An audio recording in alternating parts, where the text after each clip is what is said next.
Leafs converts, hockey world, how are you? This is the Leafs Convo podcast. I'm Norman James. Thanks so much for being around for this episode. It should be a good one. My podcast partner in crime, Mike Augello, is standing by. He and I have a lot to talk about, including some European Maple Leafs. One who seems pretty locked in on returning to that continent to continue his hockey career, at least for one season. We'll tell you why and why we both think it's a good thing for his development. Plus another European Maple Leaf getting cozy in Toronto, hoping to be a difference maker for the Leafs defense the season ahead. Plus, all hail Hayley Hickenweiser, hired as an assistant of Maple Leafs player development. This is a great thing, of course.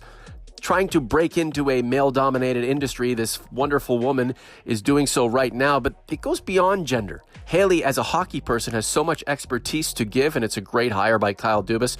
More on that. Plus, finishing the podcast on a real positive note because you've requested us to be more positive in what we do, so we're answering the call. I'm ready to go. Mike's ready to go. Are you ready to go? The Leafs Convo starts right now.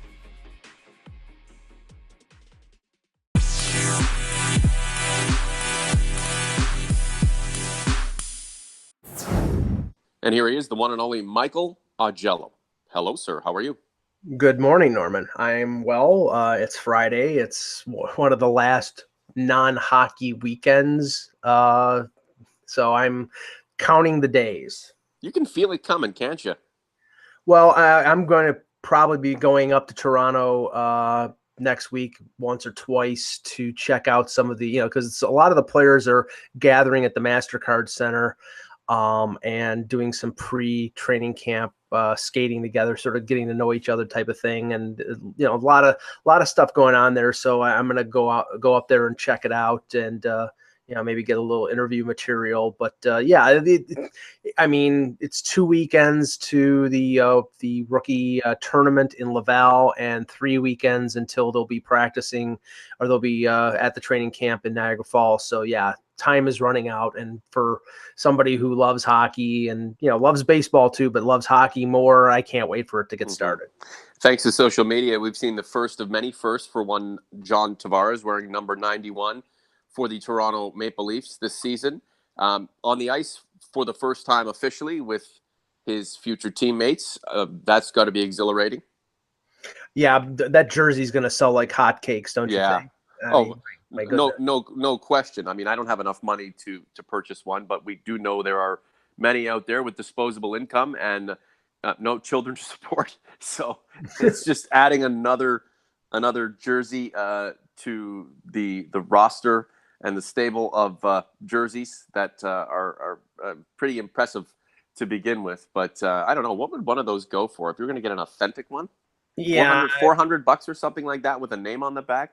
I'm not sure. All I know is and I don't buy jerseys anymore because now that I'm a reporter, I can't put the I have to sort of put the fan aside. But when I did buy jerseys, I never bought. The only jersey I ever bought with a name on it was Wendell Clark. Yeah, we know your affection for Wendell Clark, Mike. That is well documented, and it is certainly justified. Right, and after that, I bought different jerseys, but I always bought them blank with no name on the back, no number on the back, because those are I'm not Daryl Sittler, I'm not Matt Sundin, I'm me. So I was a fan of the team, so I just wanted something to show that I was a fan, not to identify with one particular player. I have a Blue Jays jersey, an authentic one, a beautiful, majestic, that my wife bought for me a few years ago, and she got my name on the back, and then I've worn it, and I've had some people razzing me. Yeah, right, you don't play for the Jays. Get an actual name on the back. And I'm like, you're damned if you do, damned if you don't. It's like, who cares? Mike, I'd like to see you in the press box. You have your Wendell Clark shirt tucked under your suit or your typical reporter attire, and then something good happens, and you're giggling. You just unzip real quick and look at the Leaf logo that's on your chest. Yeah, quietly clapping to yourself. I'm not Clark Kent, so yeah, no. I'm really excited about it, and I know the season to come it's going to be amazing on so many fronts because the expectation of the Maple Leafs is so high, and considering the personnel they have in the fold, we should expect great things, and I know they expect great things of themselves, and they're going to deliver. Will they deliver exponentially? That remains to be seen. Will they deliver to a degree that is satisfactory? I think that's more likely, but the expectation that things are going to be really good is one that I think most fans are feeling comfortable with, and it's just a matter of counting down the minutes, hours, days, weeks until things really get going. And we know that the scrutiny on the team is going to be as palpable as ever, and that's okay because expectations are high, and anticipation is certainly high too. We have a few things that we can get to today, Mike. First of all, we'll talk about Rasmus Sandin. He's put his time into the OHL, has he not? Yeah, he played a year with the Sault Ste. Marie Greyhounds and had a very good year, 45 points, and was definitely on the radar of a number of teams. And as we know, got selected 29th overall by the Leafs. And Kyle Dubas admitted at the draft in Dallas that since he was a former GM of the Greyhounds and watched them being from Sault Ste. Marie, watched them religiously, so it sort of gave him a little leg up in terms of seeing a player all the time and being recognizing the quality of Sandin as a defenseman. So, but the interesting thing is that at the draft, I asked him, says, what do you think the disposition of Sandin is going to be? Because as a player loaned from the SHL, and he had a year left on his contract with Rogel, either he could go back to Sweden and play and complete his contractual agreement with Rogel, or he could go back to Sault Ste. Marie for another year, or as Timothy Liljegren did with the Marlies last year as an 18-year-old coming right out of the draft, he could play in the AHL. And, if he all of a sudden blew everybody's doors off, yes, conceivably he could play for the Leafs, but that's, he's 18 years old. So let's keep our things in perspective. Well, a report came out from one of my colleagues at Sporting News, Marie Pam, that the likelihood of him going back to Sault Ste. Marie is virtually nil. So the options are down to two, which is AHL or SHL. And knowing and tracking what Sandin has done over the summer, he's playing in a tournament. And it may be over with by now, but he was playing in a tournament last week with Rogel.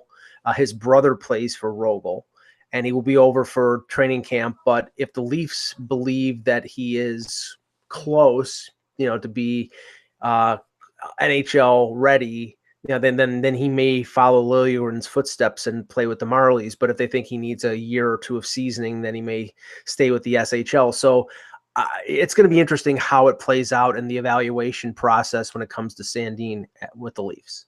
Look, it's a draft and follow situation, right, Mike? No reason to get too eager. He's in the fold. He's got a contract. You have defensemen right now who are expecting to produce, and that we need, we need professionalism from someone like Rasmus Sandin. Your time will come.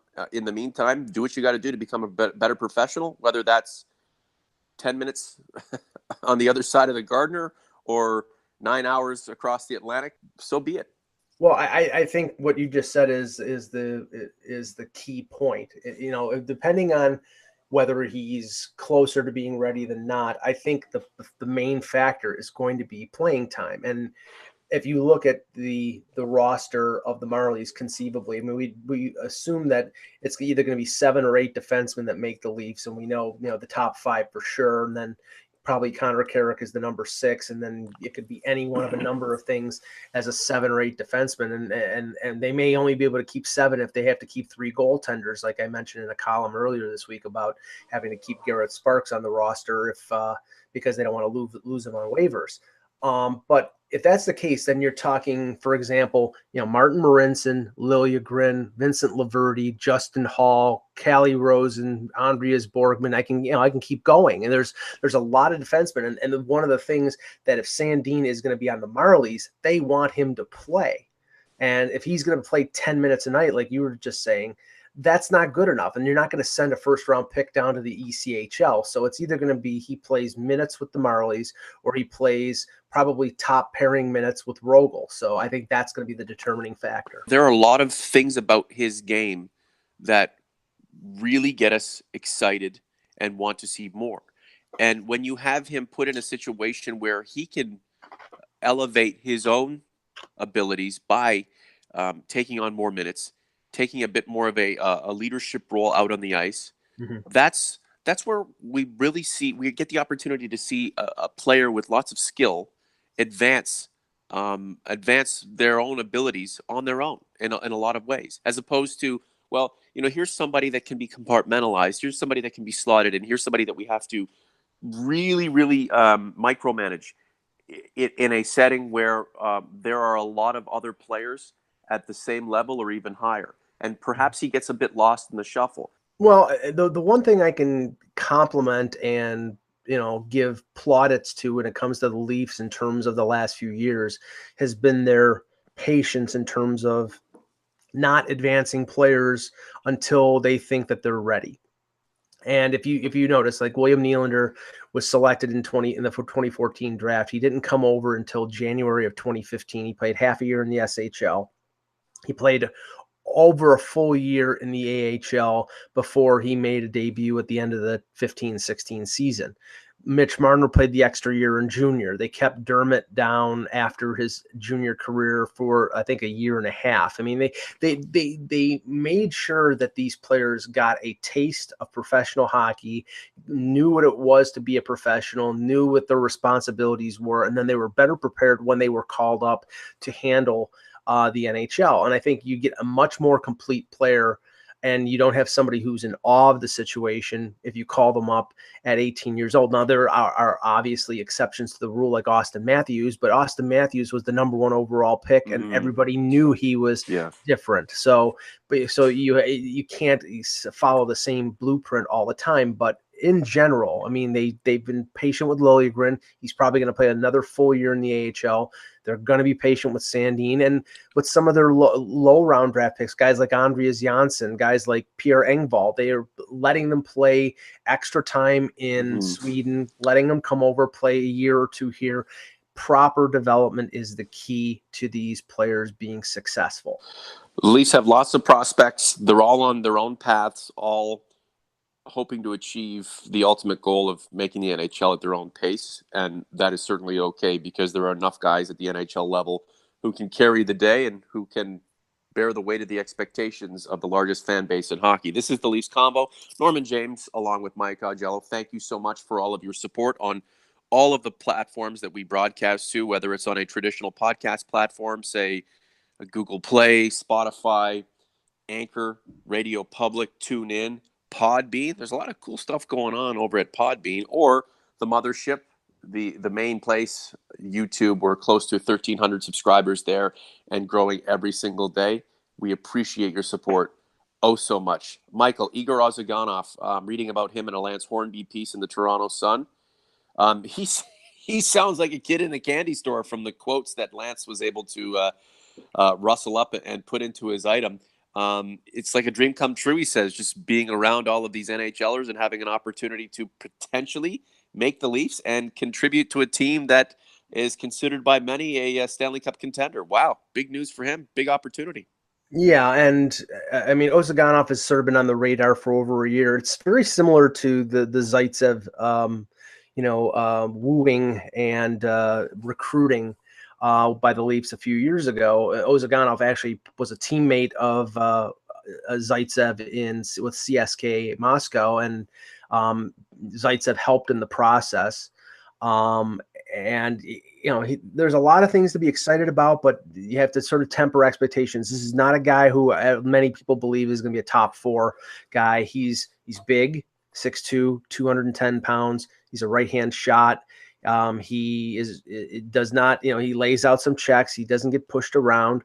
But the book on him from people that I have talked to who are followers of the KHL said, he's a good skater for his size, but sometimes makes some bad decisions. So, the hockey IQ question is something we'll have to see in training camp. But I mean, the one thing that, that may have tempered the expectations is that he had a bad last year in the KHL. And if you look at some players who make their intentions known that they're leaving, sometimes they don't play them in best positions. Sometimes they lower their minutes. Sometimes, that there is that, like if you're going to stay in the KHL, we'll give you all the rewards. And if you're not staying in the KHL, then go to hell. And that's, I think, part of it, because he only scored 9 points in 42 games last year when he scored 22 the year before. And he's got a big shot. But I mean, right now, I think he's in the mix for that bottom pairing, but I don't think we should get too excited about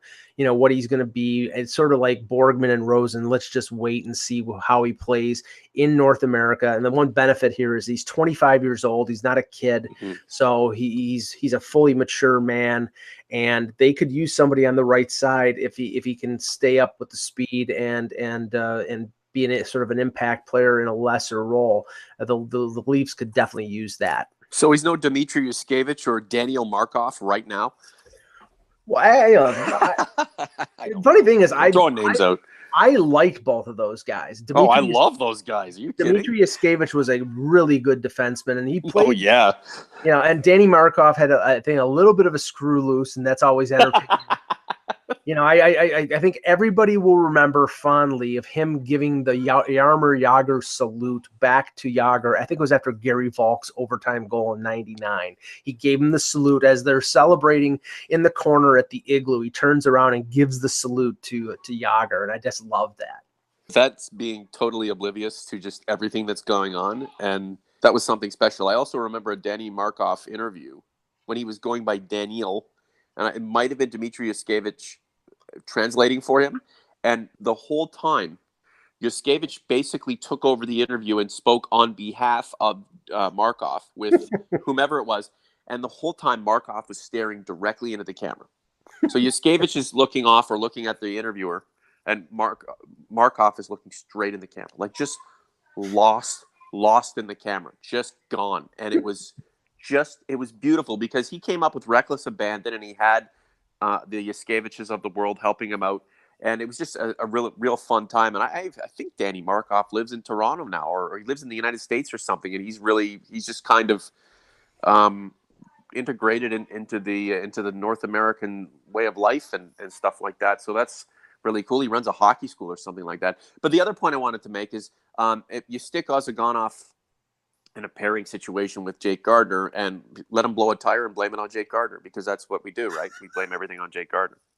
Well, I'm not everything, but I'm just saying it's like, for those who it's the unknown quantity. It's that guy that we don't know anything about. We haven't seen him in the OHL. We haven't seen him in the AHL. It's somebody who's coming over, and we've just seen highlights. We've seen him in the KHL shooting contest having the hardest shot. I mean, okay, that's great. Yeah. But let's, as we've seen with other players who come over from Europe, some of them thrive, some of them struggle, and that's what we're going to discover over the next 4 or 5 weeks before the beginning of the regular season. We're going to see whether he can stay up with the speed of the NHL, and whether he can be physical like he has been in the KHL. And if he can, then maybe he can be a help. You have your group that is clearly flawed, but also not the worst group of players that you can find, and They do have an opportunity to really ride the wave of a juggernaut offense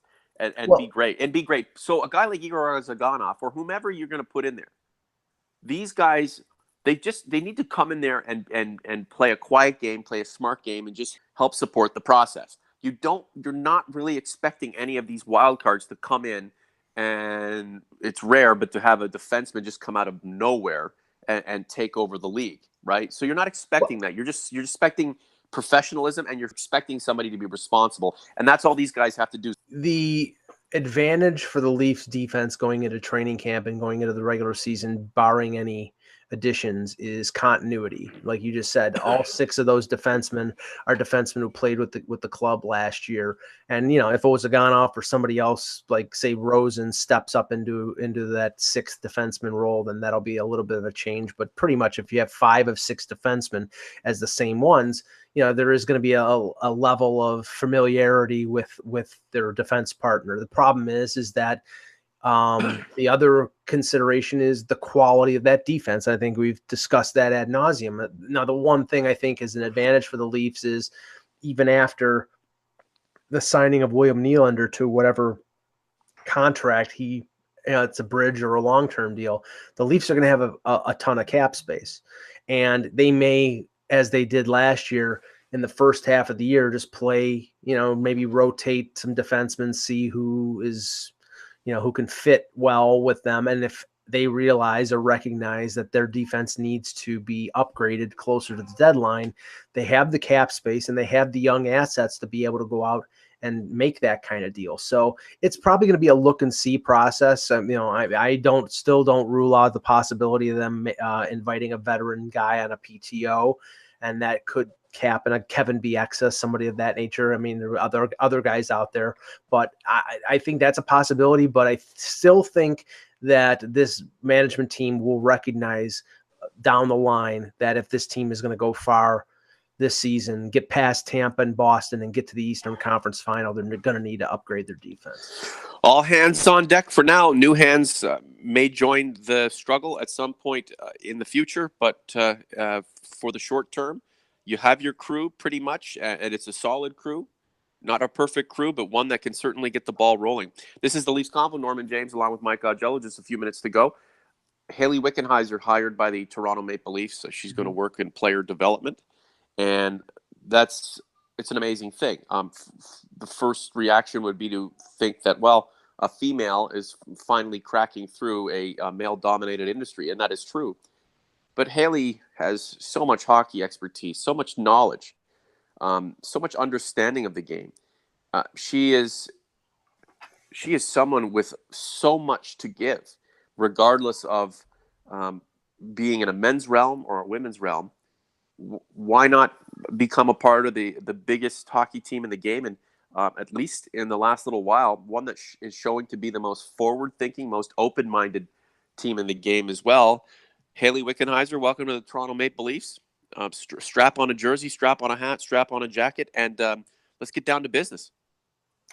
Yeah, I think this is, first of all, I could see this coming a mile away when she was invited as a guest coach in June at the development camp. You could see that, you could just imagine that they were going to bring her in, and she had expressed some interest in it. And so I wasn't surprised by the announcement. And once you think about it, it's a no-brainer. I mean, honestly, it's like, and this is the mentality I think most fans approach things with.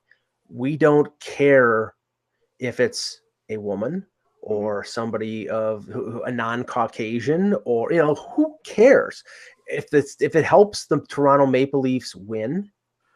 That's all fans care about. And Kyle Dubas said it really well yesterday. He's like, the more diverse your organization, the better your decision making, the better your operation. Absolutely. And I think I applaud that. This coming from an organization, and I'm old enough to remember, this is an organization that wouldn't draft a Russian because they had an owner who was an anti-communist curmudgeon. Yeah. In Harold Ballard. So teams like Vancouver and Detroit and Buffalo, who drafted the McGillneys and the Berets and the Fedorovs, they got the, New Jersey, who brought Slava Fetisov to the NHL. They improved themselves, whereas Toronto didn't, because they had a closed-minded idiot for an owner. Yeah. And that's that, I want a franchise that is forward thinking. And I think that you can see from, I know we've had our problems with analytics, but by using analytics as a tool and by being open to other avenues in terms of bringing in the best people, I applaud the Leafs for this. I love analytics, but at the end of the day, the analytics are tracking human beings, right? Harold Ballard would still be a reputable owner in the NFL today, would he not? Him and Jerry Jones hanging out. Harold Ballard, such a caricature of a ridiculous era, but he took over the team from Conn Smythe, did he not? And obviously Conn Smythe is an absolute legend. Mm-hmm. Got the Maple Leaf Gardens built in 9 months, and it's the mecca of hockey in my opinion. But Ballard started out as a guy who you thought you could entrust the organization with, and unfortunately he just turned into a complete madman. And as time went on, and the city, which was once Toronto the Good, a very Anglo-Saxon kind of straight and narrow, everything's closed up by 7 p.m. kind of town, started to evolve into something that is that it's become today, and this is one of the most cosmopolitan cities on the planet with forward thinking. Harold Ballard became so marginalized for as racist and homophobic and as just terrible and as he was almost laughed at because he just was falling behind the way the rest of the society around him was evolving. Ballard did not have the market cornered on that. I mean, you have a guy like Bill Wirtz in Chicago who basically wouldn't let his team on cable television because he thought that it would stop people from going to see games at the Chicago Stadium. So, he did not have the market cornered Fossils. on. Yeah, exactly. And thankfully, most of them are gone. And, if they aren't gone, they're on their way out. I'm so proud of Hayley Hickenweiser for everything she's done for women's hockey, for Hockey Canada, winning us gold medals, being a mentor and a leader and a visionary that young hockey players can aspire to becoming. I mean, look at women's hockey, look at girls hockey in Canada and around the world. Hayley Hickenweiser is, not one of the first to play women's hockey, but clearly the first super duper star. I mean, there have been plenty of female hockey stars to come out of Toronto or out of Canada, but Hayley Hickenweiser has transcended so many levels, and obviously playing men's professional hockey and now doing this. I mean, she's a trailblazer in many ways, and I know some people don't want to talk about it based on gender, and we don't have to, but it is reality. And this is a really important moment. For as much as we might want to sidestep it a little bit, it is a really important moment on so many fronts and because of so many factors. And who knows where she goes from here? Maybe she becomes a general manager of a team one day. Maybe she becomes the head coach. I'm all for it. I'm so excited about it. I'm really proud of her. I'm proud of the Maple Leafs. And Mike, I think this is going to be a great year. And, you and I have committed to doing the full season plus the playoff run or however long this goes for the Maple Leafs, doing the Leafs combo. We have some goals in mind. And Mike, I think from the team down through the fan base, through all these great podcasts that cover the team, to the reporters, to the TV people, to the radio people, to everything. I think it's just going to be a fantastic season, man. Positivity, brother. Positivity. I'm looking forward to it, Norman.